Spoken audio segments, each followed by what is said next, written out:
Mengingat kisah kecil dulu yang sangat menyenangkan, namun tidak dengan Yosep Duarte yang disapa Usep.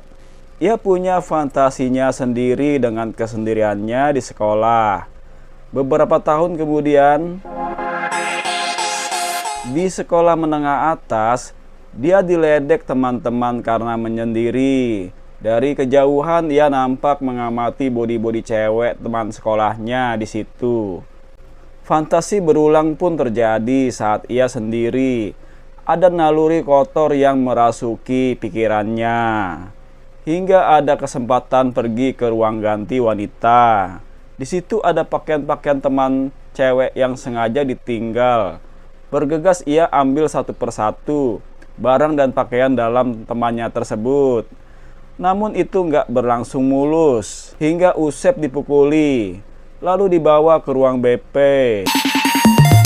Jam demi jam tidak sampai bel sekolah, ia ngambek pulang dengan rasa kecewa dan malu. Namun ada cewek Riri teman sekolahnya yang baik menyusulinya. Mereka berdua mengobrol dengan emosi yang nggak stabil. Hingga Riri mengeluarkan sesuatu dari sakunya, yaitu sebuah lipstik peninggalan neneknya yang dapat membaca hati seseorang akan keinginan sebenarnya dari si pemakai. Lalu tiba-tiba saja setelah Riri memakaikan lipstik ke bibir Usep, matahari seperti mengeluarkan serpihan, menarik Usep ke atas, membuat wajah, rambut, dan tubuhnya berubah menjadi sesuatu yang hingga keanehan itu menghilang.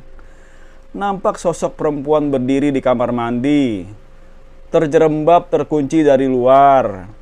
Tiba-tiba pintu terbuka. Sosok cewek itu adalah Usep yang menjelma menjadi perempuan.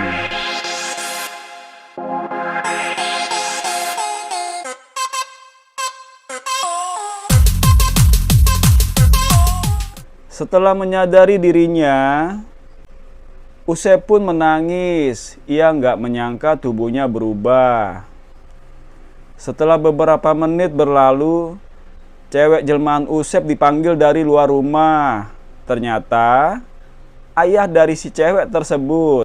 Ia dipanggil dengan nama Astuti. Pria itu berkata, "Kenapa lama membukakan pintu?" Karena sang pria ternyata ayahnya yang khawatir meninggalkan Astuti di rumah selama seminggu. Astuti jelmaan Usep pun hanya mengangguk tanpa berkata banyak pada sang ayah.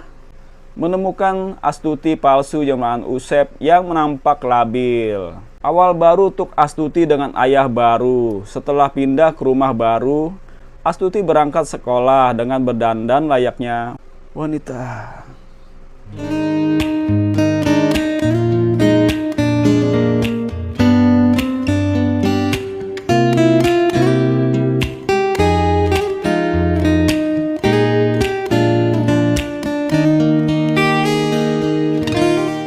Di sekolah, Astuti jelmaan Usep ternyata punya penggemar serius yang suka dengannya, yaitu Baskoro.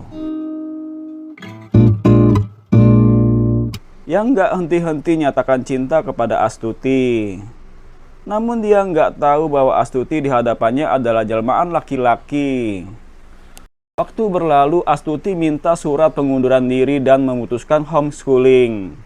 Karena ayahnya bekerja berpindah-pindah tempat. Beberapa tahun kemudian, ia pulang dari jalan-jalan ke mall. Di situ ia bertemu dengan Tengku Cahyo. Mengaku pernah dekat dengan Astuti di waktu kecil. Astuti memanggil dengan sebutan Kucai.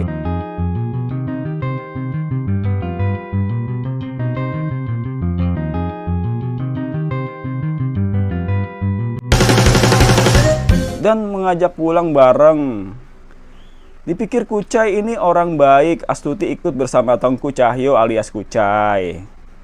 Dalam mobil, Kucai merayu Astuti dan rela jadi supir kesayangan. Antar jemput pacar dan mau disuruh-suruh. Astuti mau tapi kalau enggak sebagai pacar, cuman teman. Mendengar demikian, Kucai kecewa dan menganggap bagian penghinaan terhadap orang ganteng seperti dirinya yang memiliki mobil dan kaya, lalu menurunkan Astuti di jalan.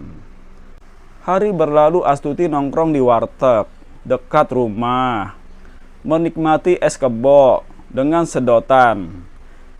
Ada cowok yang melihatnya. Sesekali dipikir Usep yang berwujud Astuti pun hanya sebatas melihat saja. Wow, ternyata cowok tersebut curi pandang, caper ke Astuti. Astuti yang sedikit berdebar karena dilihatin sebegitu dekatnya.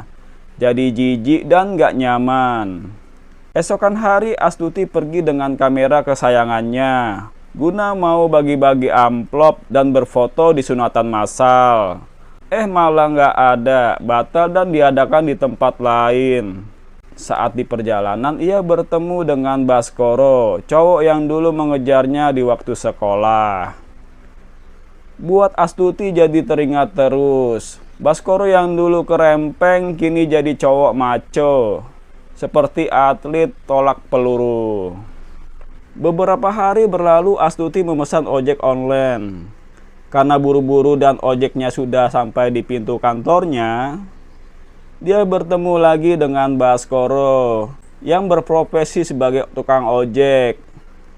Orang yang beberapa saat lalu sempat buat dia takjub karena tubuh atletisnya. Baru kau sapaku tersipu, kau puji lupa amarahku, karena kau paling tahu cara lemahkan hatiku.